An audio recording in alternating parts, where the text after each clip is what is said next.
Hey, Bonjour tout le monde. et bienvenue sur musculationprisemasse.com. Ici Étienne. Ici Charles. Et sur musculationprisemasse.com, on répond à vos questions de musculation. Et aujourd'hui, on a une question de Michael qui nous dit « Bonjour à vous, Étienne, Charles. Je m'appelle Michael, 21 ans, j'habite en France, Toulouse. J'ai seulement 5 mois d'expérience en musculation. Je mesure 1,77 m pour 73 kg. Ça, c'est quelque chose comme 170 livres. Je suis en train de penser, t'es en train de cacher notre logo. 165 livres, je m'excuse. Je ne sais pas si vous avez vu, si vous n'avez pas vu la vidéo de lundi. De toute façon, le logo est tout le temps là. Vous l'avez déjà vu. Excuse-moi, Étienne. Tu voulais juste m'interrompre? Ah, j'avais juste le goût de parler du logo. Donc, Michael nous dit 1,77 m, 73 kg. Il a réussi à prendre 6 kg en 4 mois. Ça ressemble à 15 livres. Grâce en partie à certains de vos conseils pour prise de masse. Merci. Hey, bienvenue. 15 livres en 4 mois, c'est quand même respectable. Quand même pas pire. Je m'entraîne 4 jours par semaine, tout le temps vers 5h30. Super. Donc, voici mon problème. Depuis que j'ai commencé la musculation, je remarque toujours le même problème, celui d'avoir un bras plus gros que l'autre. Ce qui est apparemment normal. Charles, il a le même problème, il a une oreille plus grosse que l'autre. Faut regarder attentivement. C'est pour ça qu'il se tient toujours la tête d'un côté. Ouais, puis j'ai un pied ça de long, puis un autre pied. Okay. Je boite un peu. Tu sais, vous me voyez tout le temps à table, là, mais je peux le dire quand même pas mal. Non.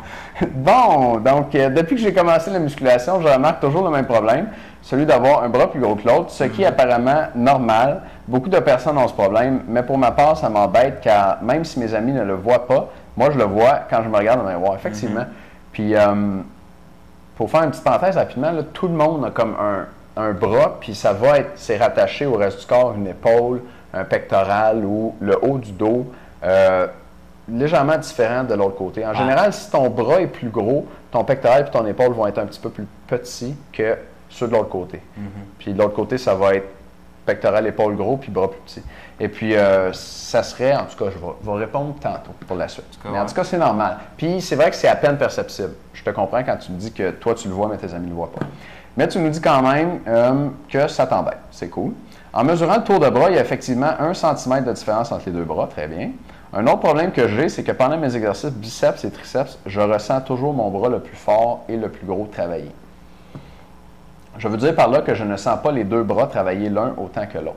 Très bien, on a une suggestion pour toi là-dessus, puis tu l'introduis toi-même. Et mes questions. Que faire pour rattraper le retard sur mon bras le moins gros? Dois-je arrêter de travailler mon bras le plus gros et me concentrer sur celui en retard? Dois-je privilégier les exercices avec haltères ou plutôt avec barre? Je vous remercie de la réponse que vous pouvez m'apporter. Merci pour tous vos conseils de musculation, Michael. Et puis, on va écouter la réponse de Charles là-dessus. OK, donc ça part comme ci. Michael, écoute, j'aimerais te dire tout d'abord que j'avais le même problème que toi au début quand j'ai commencé à m'entraîner. Puis même, je regardais ça dans le miroir, puis je me disais, Colin, il y a quelque chose qui ne marche pas, puis comment je vais faire pour y arriver, puis changer ces affaires-là.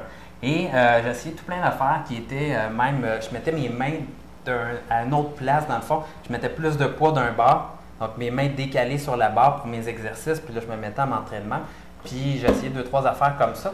Et ça m'a juste apporté un peu des ennuis parce que ça changeait un peu ma progression sur mes exercices. Là, je ne levais pas les mêmes poids. Finalement, c'était du trouble pour rien. Puis, la meilleure réponse que je pourrais te donner, c'est que j'arrêtais un peu de m'en soucier puis faire tout plein d'exercices. Puis, c'est revenu, moi, dans le fond, mes deux bras, mes deux jambes sont vraiment pas mal aussi fortes. Donc, il manque juste les oreilles. Il manque juste les oreilles. Mais sinon, le meilleur truc à te donner, puis on a discuté, moi et Étienne, c'est avec les dumbbells. Parce que... les haltères. Les haltères. Si tu as les haltères, à ce moment-là, tu vas vraiment pouvoir travailler les deux bras.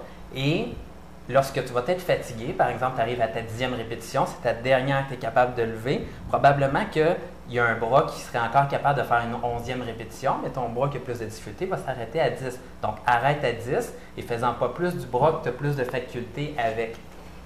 Donc, ça va bien se faire avec les dumbbells. Puis, séance après séance, ton bras qui a plus de difficulté, qui est le moins fort, va avoir plus de stimulation que l'autre. Il va finir par rejoindre l'autre bras tout simplement. Maintenant, si tu fais ça avec une barre, ce qui arrive, c'est que ça ne fait pas le même processus exactement puisque ton bras le plus fort entraîne l'autre bras à soulever.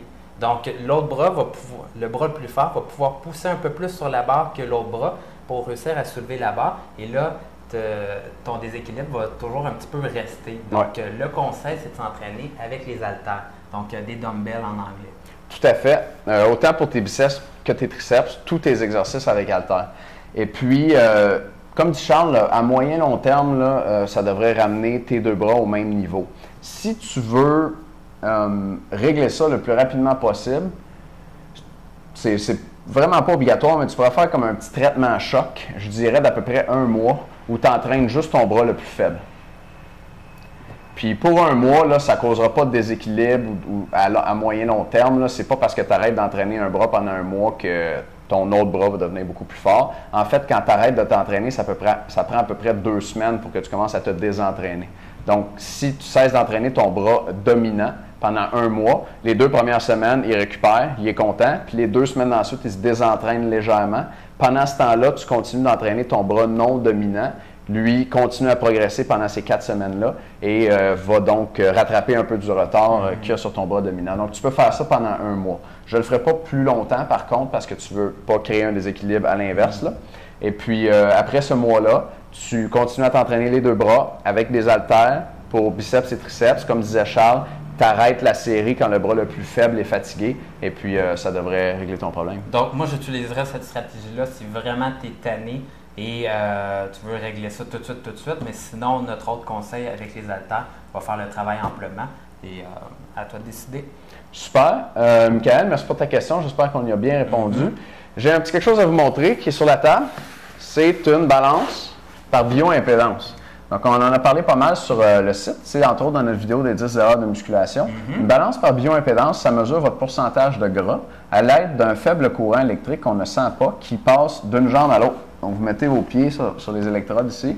Ça sort d'un côté, ça passe à travers vos jambes, ça revient dans l'autre. À partir de la vitesse de transmission du courant, la balance calcule votre pourcentage de gras parce que le courant se transmet plus rapidement dans l'eau que dans le gras et qu'il y a plus d'eau dans les muscles que dans le gras. Et ce qui est intéressant avec ce modèle-là, c'est qu'il y a un manche, comme vous voyez ici. Donc, les balances comme celle-là, en général, mesurent le pourcentage de gras à partir des jambes. Vont vous donner un pourcentage de gras pour l'ensemble de votre corps, mais qui est extrapolé à partir de la valeur de vos jambes. Mais celle-ci, elle va tenir compte du gras dans le haut de votre corps aussi, puisqu'il y a un manche qui a aussi 2 électrodes. Donc, je vais vous montrer de quoi elle a l'air. Elle est neuve. Puis moi, c'est quelque chose que j'aime beaucoup. Je ne savais pas que c'était sur le marché parce que je faisais les 2 tests avec des clients. Donc, je les faisais embarquer sur la balance bioimpédance au plancher pour avoir le pourcentage de gras. Puis après ça, j'avais la machine avec les mains pour prendre le pourcentage de gras. Je faisais la moyenne entre les 2. Mais avec celui-là, on peut le faire d'un coup. Fait que, comme je vous disais, elle est neuve. Je l'ai vraiment juste sortie une fois de la boîte pour m'assurer qu'elle fonctionnait. Puis elle fonctionne bien. Et puis, je vais vous montrer le manche. Donc, on monte là-dessus, on tient le manche dans nos mains, et puis on a une valeur qui tient compte du bas du corps et du haut du corps. Et je vous montre ça parce que j'ai acheté cette balance-là pour le groupe d'entraînement semi-privé qui va commencer début septembre. Donc, ça va être à l'exclusivité du groupe presque. Moi, j'ai toujours mon autre balance que je vais vous montrer. Ça, c'est un autre modèle que j'utilise depuis 2005 ou 2006. Bon goût, hein? Oui, elle commence à avoir... ça va être usé. Elle sent les pieds? Non, je la lave quand même. OK. Et voici donc un modèle qui mesure votre pourcentage de gras seulement à partir des jambes. Donc, un modèle peut-être un petit peu moins sophistiqué que celui que j'ai acheté pour le groupe d'entraînement semi-privé.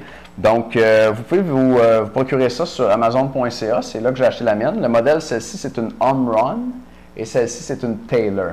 Taylor, quand même reconnue pour des bonnes balances. Home Run, j'ai vu une étude qui montrait que chez les hommes surestimait le pourcentage de gras de 1,5 OK. Donc, on va en tenir compte quand vous allez passer sur la balance. Si vous vous inscrivez au groupe semi-privé, on va tenir compte de cet ajustement-là à faire. C'est pas très grave si ça ne mesure pas précisément votre vrai pourcentage de gras. Ce qui est important, c'est de mesurer la progression. Et quand on mesure souvent, on peut bien avoir une idée de la progression avec une balance de ce type-là. Donc, c'est un peu plus de 100 $. Je pense que ça m'est revenu autour de 140 livré chez vous. Ou bien, puis je vais revenir dans l'écran avant de parler, ou bien vous pouvez tout simplement vous abonner au groupe d'entraînement. Informations bientôt. On est en train de brainstormer, moi et Étienne, pour savoir quand est-ce qu'on va partir ça. Et on va former des groupes d'entraînement de gars qui veulent vraiment se donner et s'entraîner Donc, des groupes d'environ 4-5 personnes en même temps. Et on va vous donner toutes ces informations-là dans les prochaines semaines. C'est ça, ça s'en vient en septembre. Fait que juste un petit avant-goût. Puis, on vous remercie de nous écouter. On a un sondage, d'autres affaires, mais c'est assez pour aujourd'hui. OK. Merci tout le monde. Salut tout le monde. Ciao.